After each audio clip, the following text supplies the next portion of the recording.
Assalamualaikum warahmatullahi wabarakatuh. Perkenalkan, nama saya Ilyas Taufikur Rahman, NIM 18214078. Saya dari mahasiswa Universitas Nurul Jadid, Fakultas Teknik, Prodi Informatika.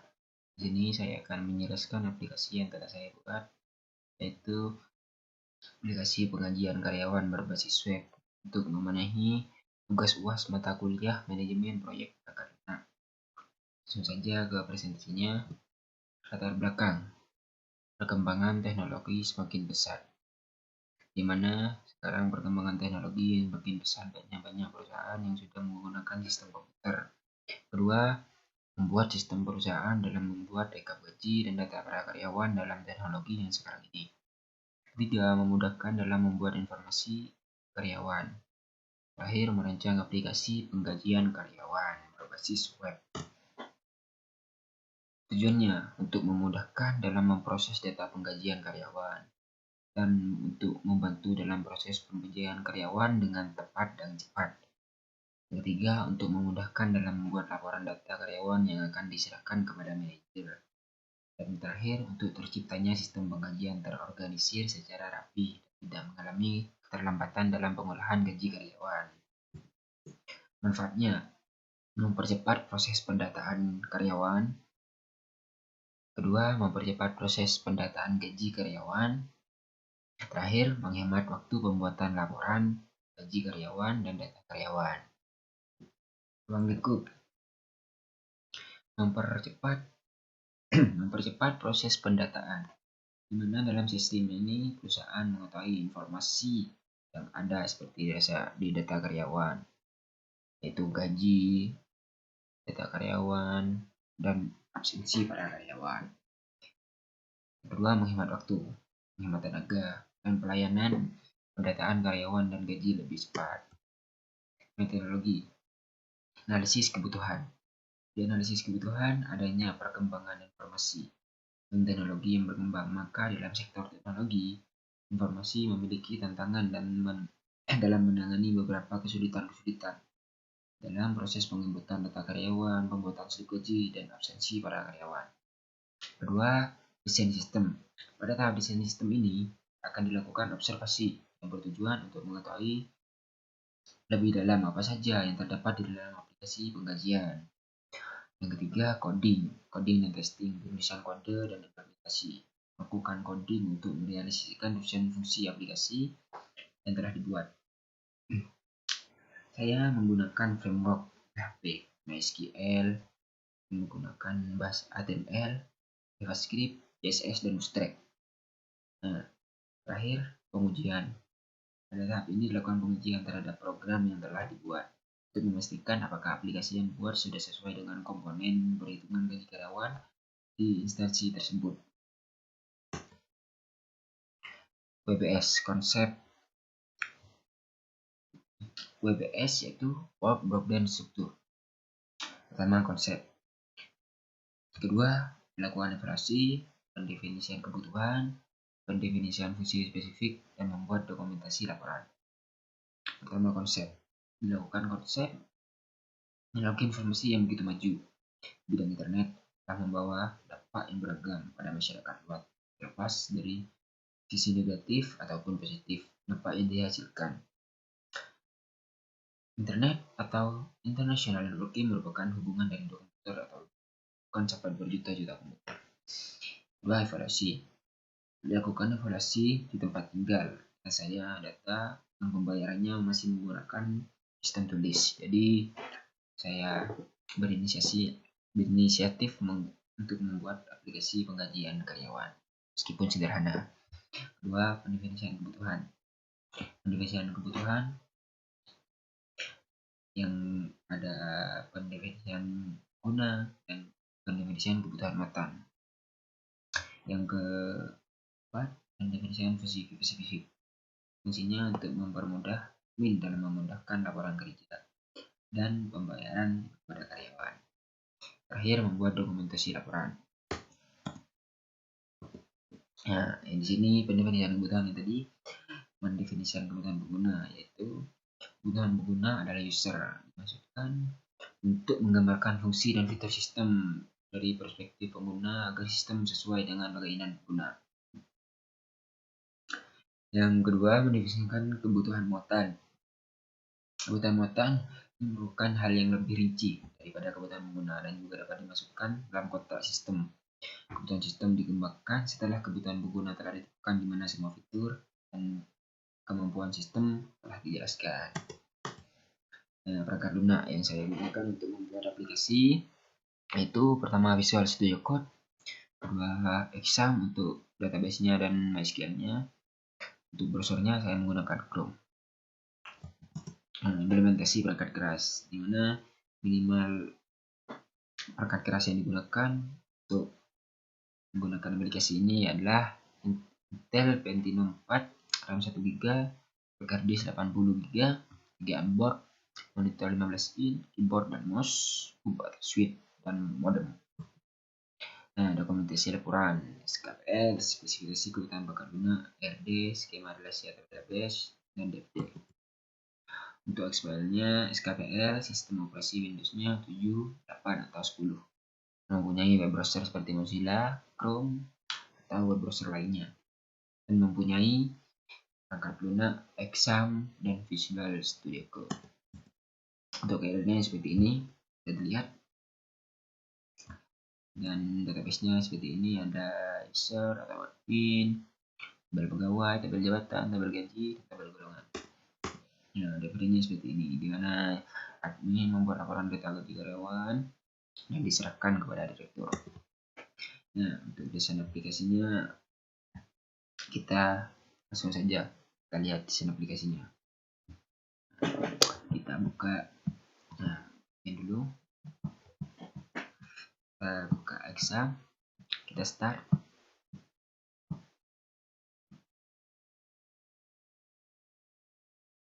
Setelah warna hijau, kita buka browser. Untuk melihat tampilan awal dari aplikasinya, kita ketikkan localhost. Pengkajian untuk nama foldernya, login untuk nama filenya. Kita langsung enter saja. Di sini tampilan awal login. Tampilan awal login. Di sini saya menggunakan Visual Studio Code. Di mana kode-kodenya, coding-codingnya seperti ini.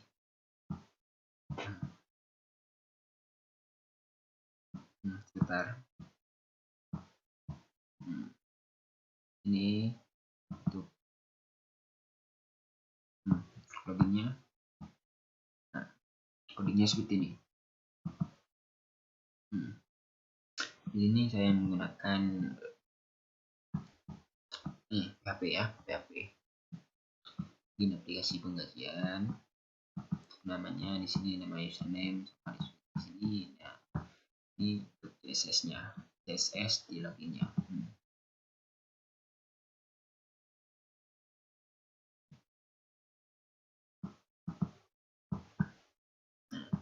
Ini menggunakan Visual Studio Code. Langsung saja kita coba login. Sebelum login kita ke database-nya dulu. Localhost PHP MyAdmin. Kita ke sini.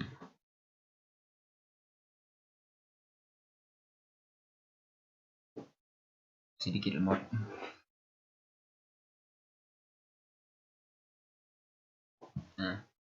Sampaikan salah. Kita dari tabel gaji, kita lihat sini tabel gaji. Ada ini database-nya. Ada tabel admin, tabel gaji, tabel golongan, tabel jabatan, tabel pegawai, dan user. Di sini kalau kita mau masuk di sini, kita buat dulu passwordnya. User. Tambahkan. Untuk ID sudah tidak usah dimasukkan, langsung otomatis terisi. Ilyas 1.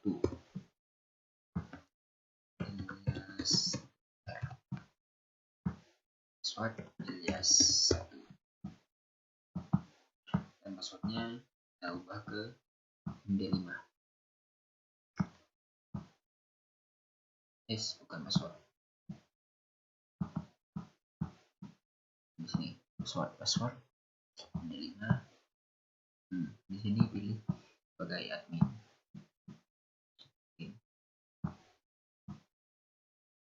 Ya, sudah selesai. Nah, ini password baru. Nah, ini passwordnya. Jika menggunakan MD5 tidak ketahuan.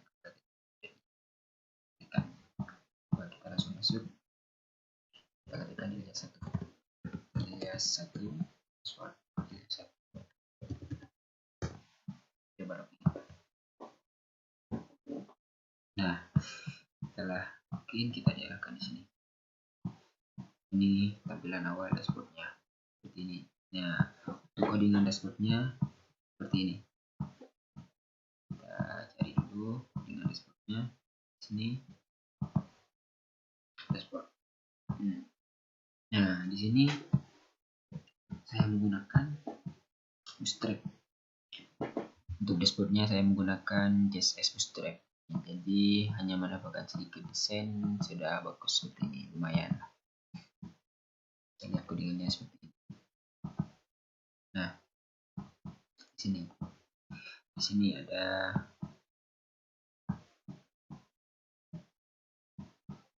navbarnya berwarna hijau, berwarna biru, warna biru.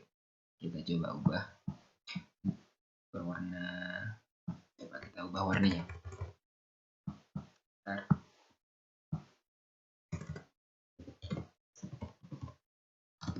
Kita save, kita coba. Nah, berwarna kuning. Ya, ini kalau mengubah warna navbar. Nah, di dashboard di sini kita coba. Nah, sini, nah seperti ini codingnya. Nah, di sini sidebarnya, di sini dashboard, data admin, jabatan. Nah, ini kalau diklik dashboardnya berwarna biru. Nah, ini data admin, coba diklik. Nah, ini belum nyala ya. Ini hanya di dashboard, karena tampilan dashboard. Coba di data admin, kita ini coba ubah lagi warnanya.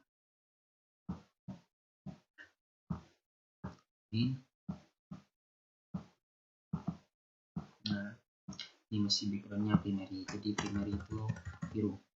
Coba secondary. Nah, di data admin. Nah, jadi abu-abu. Nah, itu kita ke data jabatan. Nah, tampilannya seperti ini. Di sini ada tambah data jabatan. Kita coba tambah data jabatan. Tambah Ilyas. Langsung kita isikan sembarang. Telepon 09. Asal-asal aja. Manager. Simpan. Nah, kita masuk. Menghapus ini. Di sini saya menggunakan sistem CRUD. Nah, untuk codingannya di sistem CRUD-nya seperti ini. Ya, di data golongan, data jabatan. Nah, ini ada hapus jabatan. Nah, kondisinya yang terpenting adalah koneksinya. Koneksi untuk menghubungkan ke database-nya ke sini, ke Visual Studio Code. Jadi semuanya menggunakan koneksi ini seperti all host, root, untuk database-nya root, passwordnya biasanya kosong, emang ini nama database-nya, jadi DB gaji nama database-nya, dan connection-nya ini MySQL connect menggunakan MySQL. Nah, sini untuk edit ini, untuk formattingnya seperti ini. Nah, coba kita mengedit. Coba kita edit.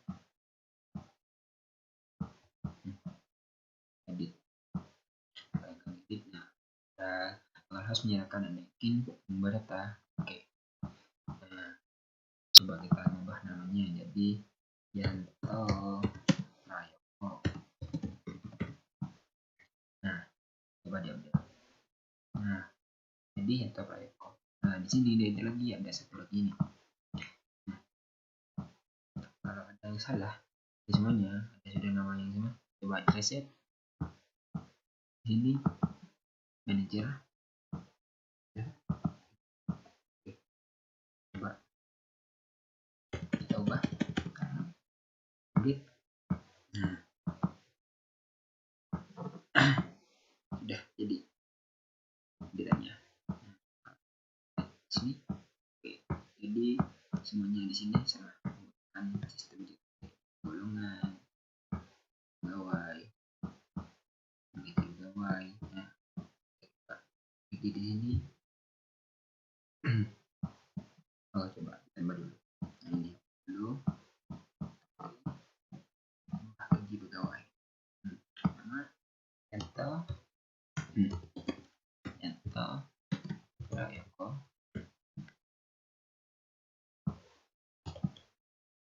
Ini salah-salah coba jalan gaji pokok 90. Jangan salah-salah aja 90 semua. Kan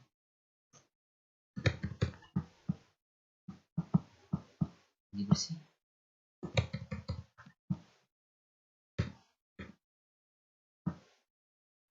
Nah di sini sudah masuk semua. Jadi seperti ini tampilannya, tampilan aplikasi penggajian sederhana. Nah di sini untuk laporan. Nah setelah dibuat ini ada sudah tadi ditambah data gaji pegawai di seperti ini. Editnya sudah sama menggunakan sistem CRUD. Selanjutnya di laporan. Nah untuk mencetak laporan untuk data jabatan, data golongan, data pegawai, data gaji untuk diekspor ke Excel dan dilaporkan, dicetak, dilaporkan ke perusahaan, ke direktur, ditambah ekspor ke Excel, tinggal kita buka Excel, dicetak. Ya untuk codingannya seperti ini di data jabatan. Warnanya ada warnanya, kita coba ubah warnanya. Jabatan kita coba ubah ke biru. Kita coba satu saja.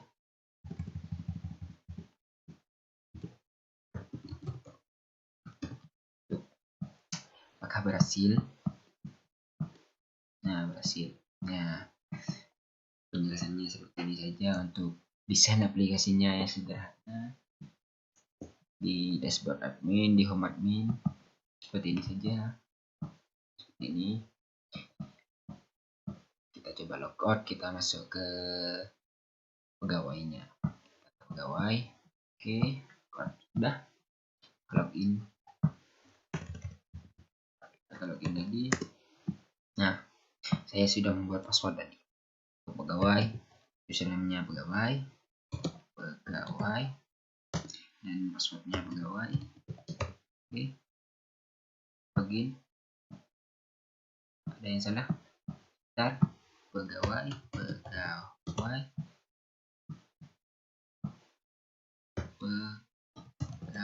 Oh ya, ini harus pegawai. Nah, untuk home pegawainya dashboardnya seperti ini, masih belum berfungsi. Ini tampilan seperti ini. Nanti saya buat data pegawainya ini masuk di data pegawainya, hanya bisa untuk pegawai, hanya bisa memuat data pegawainya untuk pegawainya sendiri. Seperti ini. Mungkin seperti ini tampilannya dari data pegawai, dan ini untuk database-nya yang tadi, database-nya ini tabel dari database-nya. Seperti ini saja. Sekian untuk tampilan aplikasinya seperti ini. Kita kasih penutupan.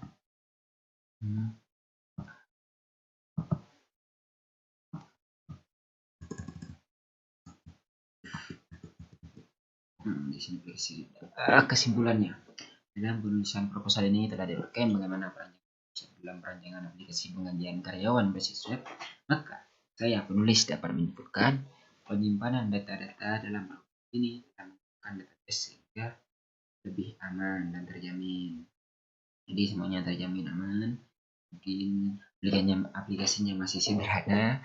Yang kedua, mempersingkat atau menghemat waktu customer dalam melakukan transaksi dengan cepat sehingga semuanya.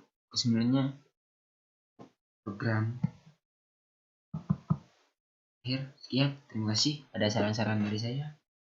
Caranya dalam penggunaan sistem informasi penganiayaan ini diharapkan selalu melakukan backup berupa data CD sehingga apabila terjadi hal-hal yang tidak diinginkan atau hadis rusak sehingga data yang disimpan masih ada. Kedua, dibuatkan sebuah sistem informasi yang lebih luas dari sekitar proses pengkajian namun saling berintegrasi dalam sistem informasi ini. Sekian dari saya. Terima kasih. Assalamualaikum warahmatullahi wabarakatuh.